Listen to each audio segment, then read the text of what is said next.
the work of Steffi and Kenneth Grant has been constant for almost 50 years within our genre. And their particular blend of occultism is somewhat unique. Anyone who's encountered it will certainly remember it. And I was thinking, in the days leading up to this launch, about the first moment I encountered it. I'm sure we all have that moment somewhere in our minds, our memories.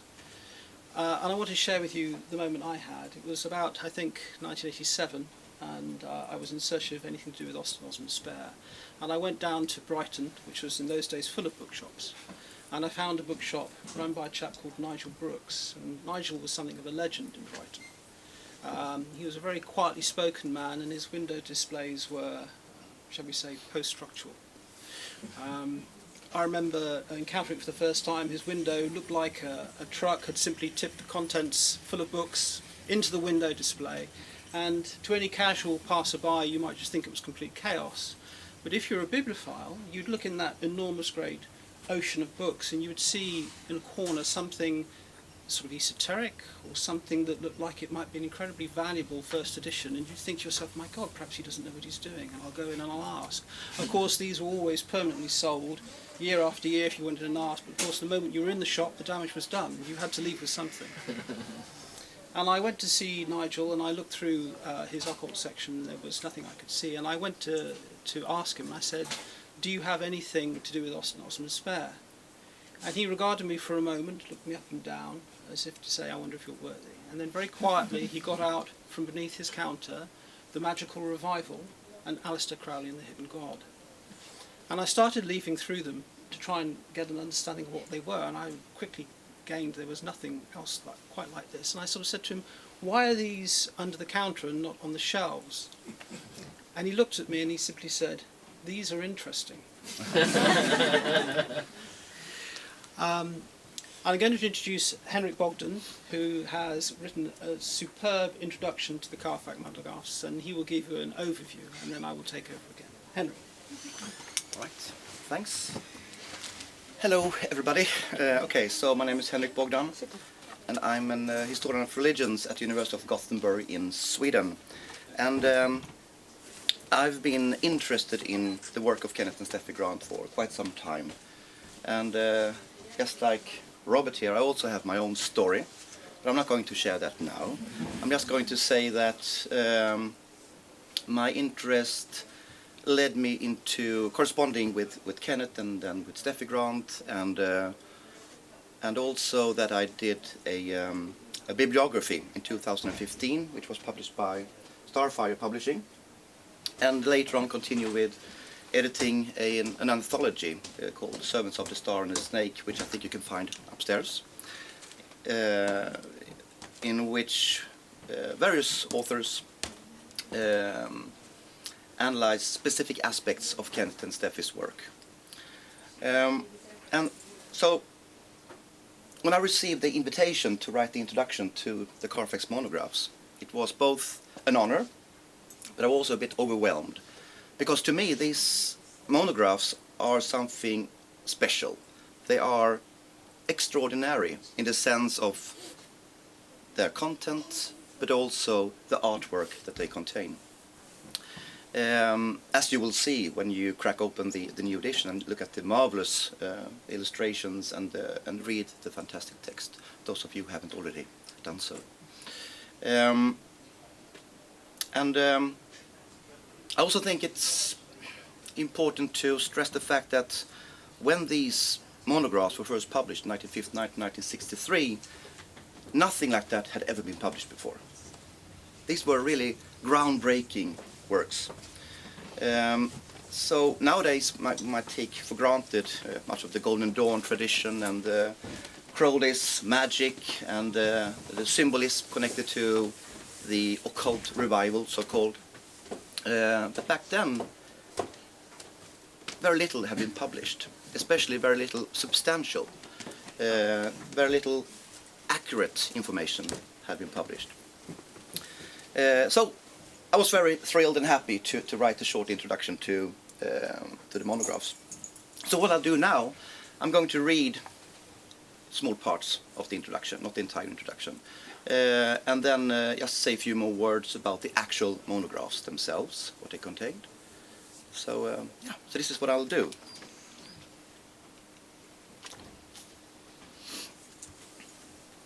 Carfax Monographs is a particularly apt title for this work. Carfax, deriving from the Latin quadrifurcus, four-forked, and the Old French carrefour, refers to a place where four roads meet, a crossroads. Since antiquity, crossroads have represented a liminal space, a place where the mundane everyday world intersects with the sacred world, the realm of spirits and other supernatural entities. In Greek mythology, crossroads are typically associated with Hermes, the messenger of the gods and psychopomp of the initiates, and with the goddess of witchcraft and magic, Hecate. Shrines and altars were thus raised at crossroads where sacrifices were carried out with the aim to communicate with spirits and to acquire magical powers.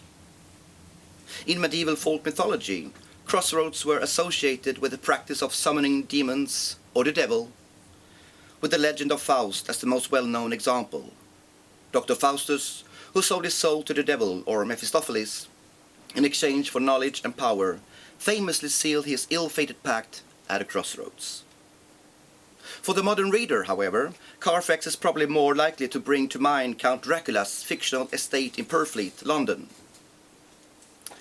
The liminal nature of Dracula, existing as it did both in the world of the living and the dead, was not lost on Kenneth Grant, who commented, quote, "Hence the name of Dracula's house, which is of the Mauve Zone, the place of the undead Nosferatu." End of quote. But it is not only in the European traditions that the crossroads represent a place where this world intersects with the sacred realm. According to Kenneth Grant, Carfax is a synonym of Carrefour or Calfu, the god of the crossroads. Or as he wrote, a form of Baron Samedi or Baron Cimetière, lord of the underworld and of the dead. End of quote. Grant returned repeatedly in his writings to the notion that Carfax symbolizes the crossroads or the locus of departed spirits, or rather the gate of the egress for departing spirits, the junction where spirits of the living cross over into the realm of non-being, and vice versa, and the point of intersection between matter and spirit, or matter and antimatter, universe A and universe B. This point of intersection is in many ways central to Grant's magical universe. It is a crossing place between the sacred and the profane, through which the initiate can communicate with spiritual beings. In terms of a transformative experience or a state of consciousness, which Grant called the Mauve Zone, the crossroads can be seen as a catalyst for a transition from one state of existence to another, whereby the illusion of duality is being transcended. The purpose of the monographs appear to have been twofold. On the one hand, they aim to present what Kenneth and Steffi Grant called the hidden lore of the West, focusing on 20th century occultism as expressed in the Golden Dawn and the works of Aleister Crowley, Austin Osman Spare, and Charles Stansfield Jones. In 1960, when the two first monographs had been published, Kenneth Grant explained the aim of the monographs to Alexander Watt, a Canadian occultist. He wrote, "The series has been planned with the idea, among others, of giving notice to little-known or neglected occultists operating since the beginning of the present century. All or most studies of the subject end with the Golden Dawn, and often long prior to that period, even. The essential and traditional symbols, which form the basis of the more recent offshoots of such hermetic orders, will form the central themes of the ensuing monographs, and their influence is traced after the fashion of the first two, which have just been sent to you." A few weeks later, Grant further elaborated on the content of the monographs, stating in another letter, "As for ourselves, we are concentrating mainly on preserving and presenting all the essential magical symbols connected with the present-day Western Hermetic tradition.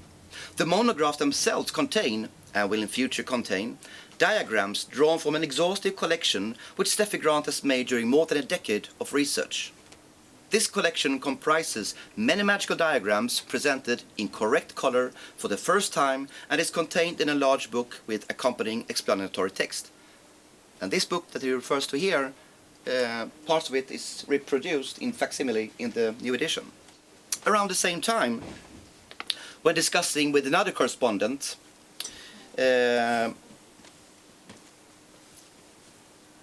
discussing the Carfax Monograph number 2, The Golden Dawn, Kenneth Grant again stressed the fact that Steffi Grant's pen and ink drawing of the complete symbol of the Rose Cross was colored correctly, and he underscored that, for the first time. And he wrote, "Incidentally, this is the first time the symbol has been represented in its true colors, according to the original Golden Dawn attributions, and an often exalted study of original Golden Dawn materials." End of quote. Using the Golden Dawn technique of flashing colors, and through a careful study of the color symbolism of the Kabbalistic tree of life, the Carfax Monographs were unique at the time when they were first published. No other attempt had been made to adhere so strictly and so skillfully to color, proportion, and attribution when illustrating these symbols. The purpose of the monographs, however, was not limited to accurately describing and depicting the hidden lore of the West. They were also envisioned as a grimoire or handbook of magic, the means for practical application of the magical theory they contain. Although the monographs are not traditional handbooks or how-to-do-it manuals, the authors evidently believed that the magical formulas could be put into practice by those who are able. This secondary aim of the Carfax Monographs was spelled out in a publication announcement issued in 1963. And I will quote that. It's Steffi who wrote this, Steffi Grant. She wrote, "The main purpose of the monographs is to reconstruct and elucidate the hidden lore of the West according to canons preserved in various esoteric orders and movements of recent times. This has been achieved by careful presentation of symbolic designs, many of which have hitherto been published with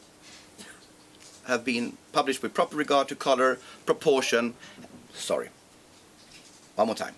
"This has been achieved by careful presentation of symbolic designs, many of which have not hitherto been published with proper regard to color, proportion, attribution, and accuracy of technical detail.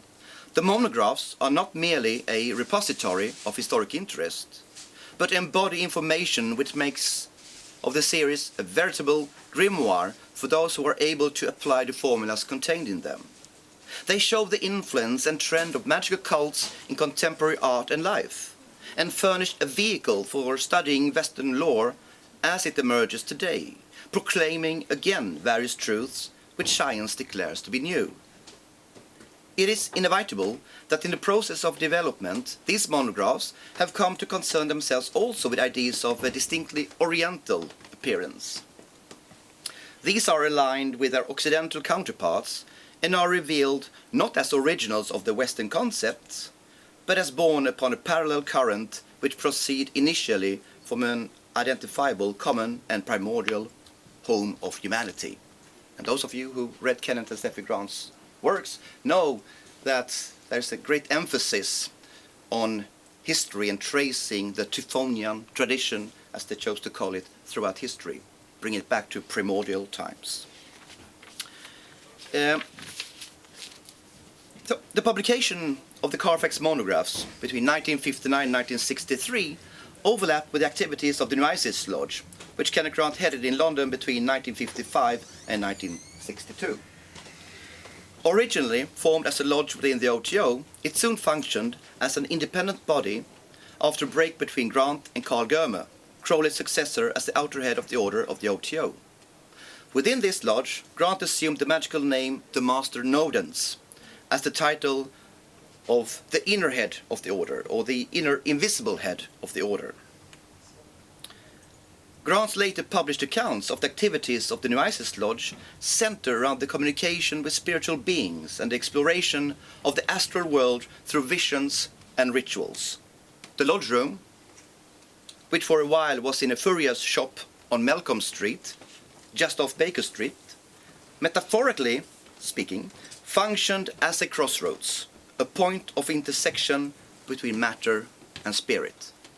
And this idea then, I think, runs throughout the Carfax Monographs, but also in the Typhonian trilogies. So, what are the Carfax Monographs then? those of you who hadn't read the monographs. Well, the Carfax Monographs are essentially 10 large folders published, as I said, between 1959 and 1963, entitled The Tree of Life, The Golden Dawn, Aleister Crowley, Austin Osman Spare, Venum Sabati, Mage and Image, Hidden Lore, Yetzira, Magical Creation, and Vault of the Adepts. And they were published in a very special manner. They were printed in only 100 copies each. Large format folders, thick paper folders, with text on either one or two sides, and most importantly, with a hand-colored illustration by Steffi Grant. And these hand-colored illustrations, they are, as you will see, are absolutely stunning. They are amazing in terms of color and the artistic creativity that they are based upon. And it's quite remarkable when one look at those illustrations and realize that 100 copies of each were actually made, hand-drawn, every single one. It took a lot of time to do this. And these were very specialized monographs. And Kent and Steffi sold a few of these monographs directly to customers or to friends who they knew, but most of them were sold from here, from Watkins. This was the only bookshop that would actually stock the Carfax monographs. And they did so at least up until 1971. So there's a record showing exactly how many copies that were being sold and where they were being sold through. And most of them were being sold through here at Watkins. So this is historical ground in terms of the Carfax monographs.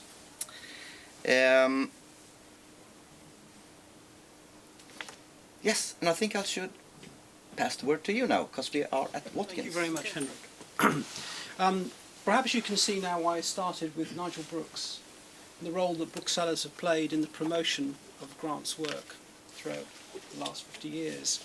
And that story isn't quite over, because after Watkins had sold out of Carfax Monographs, and the Grants had been published by Miller & Co. for a while, but in the 1980s they had a sort of fallow period and they were without a publisher. And then in the late 1980s, Scoob Books, as they were then known, had somebody, a member of staff, who is here actually this evening, Caroline Wise, who discovered at the bottom of a box a set of Carfax monographs, and they weren't quite sure what they were, and Caroline said, "I know exactly what these are." And so began, with Caroline's encouragement, the Grants' revival through Scoob Books. And they published a kind of collected edition of the Carfax monographs in 1989, 1,000 copies, which was quite bold then actually, pre-internet. And that was the edition which most of us really first encountered the Carfax monographs. And that sold very, very well. But by the early noughties, that edition had been exhausted, and Kenneth approached me and said, "Would you be interested in doing a new edition?" And of course I said yes. I mean, why wouldn't I? At that point they wanted to add fresh material to it to make it more interesting, as Steffi said. And they wanted to take images from her original sketchbooks. It's worth pointing out that when they started, of course, colour reproduction was quite a luxury commodity, and even in the late 1980s it wasn't something that was easily available. Steffi and I did have a correspondence for a while because she was quite adamant that the 20-odd colour images need to be tipped in plates to the new, and I said, you know, this is not the way it's done these days. We can actually print, we don't have to have somebody fixing colour plates like that. But we did opt to try and print it using gold and silver inks, because at that time Steffi was very keen on the fact that she'd got gold and silver inks. We're trying to give something that was close to the original. We went through a process where I said it would be wonderful if we could actually include citations for the quotes and things that you've included. But after a little dialogue with them, it proved to be quite difficult because we were working at a distance, they weren't quite sure what the references were, etc., etc. So though there was a limited attempt at that, we weren't able quite to see it through.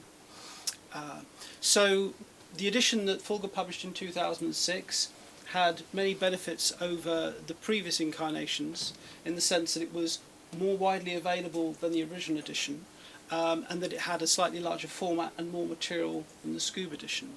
But I had a sense also there was something more that needed to be said, because for all of Steffi's great confidence in terms of knowing what she wanted in a book, she could be curiously self-effacing regarding her own work.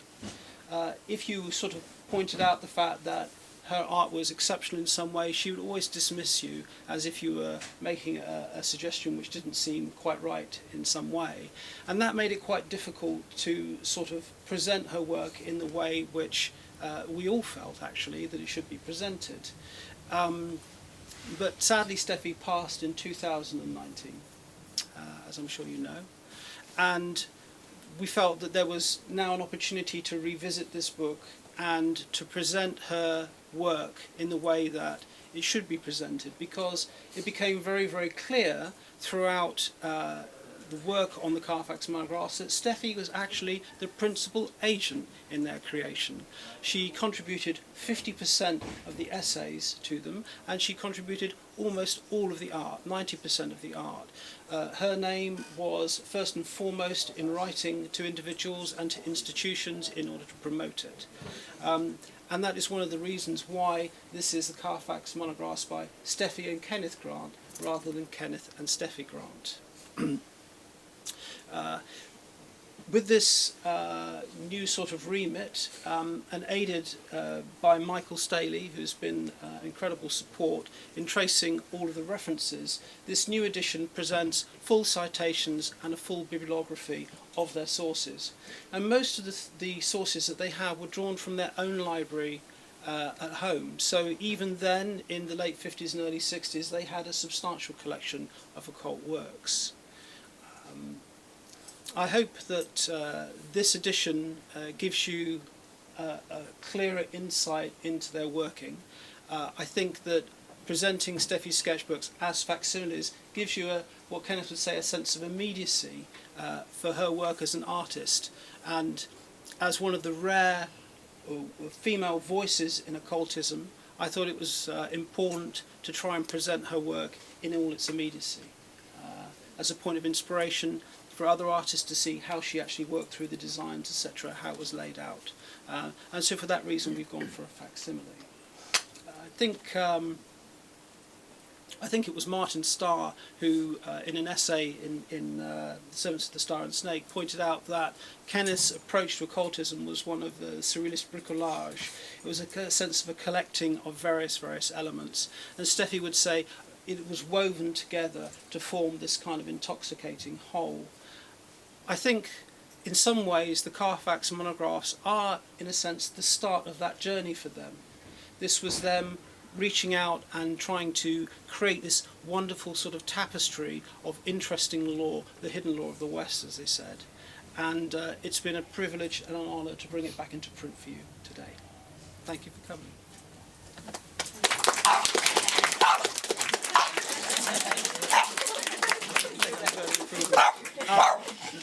We do have some reasonably good wine upstairs, actually, and nibbles and things, so do join us upstairs, take a look at the book, have some conversation, because for many of us it's the first time since lockdown, so enjoy. Thank you. Thank you.